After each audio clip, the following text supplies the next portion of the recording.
Okay, you can see here, that's going to be a little tough one in the long run to manage, because those pavers, they have to use a weed eater there, or they're going to have to figure out how they mow that. And with little patches like that in between, that's not going to last too long before it's damaged and it needs to be replaced. As we're walking through here, there is a little bit of shade, and whether it's St. Augustine or Soisha, they're going to need partial sun most of the day. It only handles a partial shade, but as you can see, as we're walking through here, there is, thinning, and that thinning is due to that shade. And especially here, that's not a fungal disease, it's basically rotting. The soil is too moist, there's shade, and there is excess water. So I adjusted that irrigation to twice a week to test, because we need to be able to cut the water down to be able to test. A lot of your plants might need more water. It's an adjustment and see as you go thing, but it's got a lot of water right now in a lot of places. The ones that are in full sun, they're doing way better, especially the front, because it has full sun, as you can see. But you've got some, fungalish. I don't know how long ago these were planted. On the clusias, I'm going to take you around, send you a video. These are going to be tough to deal with fungus in the long run.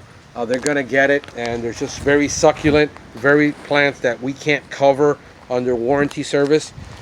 These right here, because they're just not hardwood shrubs. They're too delicate.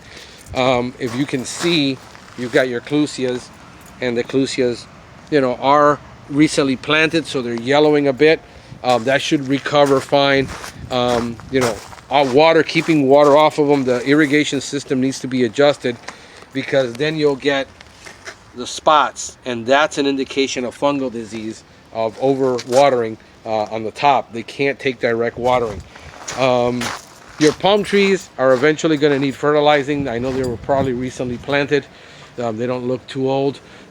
Those palm trees are going to need fertilizer in the long run, and this is one of those plants where it will get fungal disease with overhead watering. So overhead watering is a big problem with certain these plants, that you're going to basically have to be constantly treating them with a fungicide.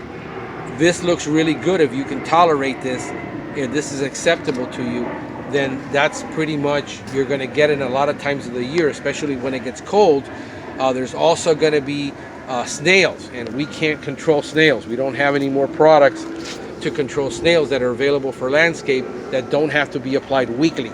So if snails become a problem, you're going to need to manage that on a weekly basis. Your ligustrum has fungus. It's a common tree that gets a lot of fungal disease.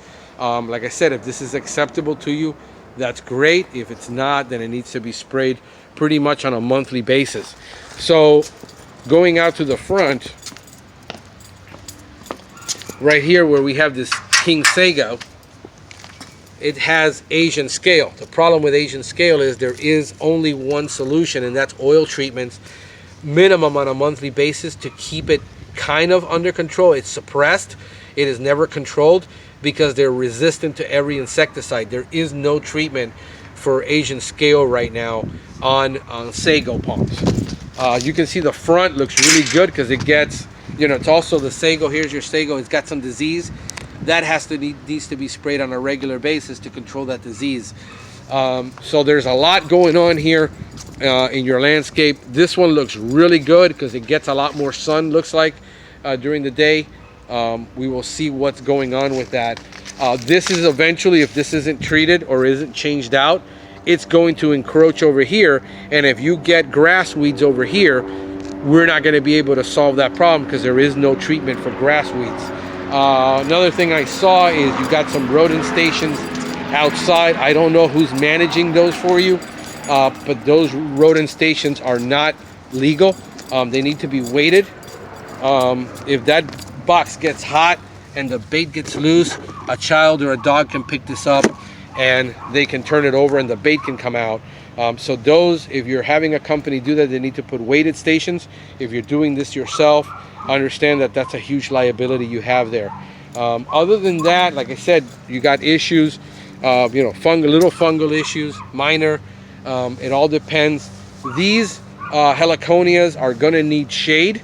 They're a shaded plant, so they're in a good place if they're getting good amount of shade. If they start getting too much sun and they start getting chlorotic, meaning they're not producing any chlorophyll or they're yellow, it's because of sun. There isn't any fertilizer to be added to that, but they're going to be in that spot. Like I said, you've got a little bit of fungal disease. It could be some snail damage there. Other than that, everything's looking good. This palm, it looks like it's right there. The bottom leaf is fine. So a lot of things look good. A lot of things look minor. It all depends on what your tolerance level is going to be for perfection or imperfection, and that's going to depend upon what you're going to need in management. Understanding that if the irrigation system is irrigating the plants, and it should be irrigating the soil, not the plant, you're going to have an increase in fungal disease, especially when we get the drops in temperatures, because they're triggers. Fungal disease are all driven by triggers. There's nothing we can really do to prevent them.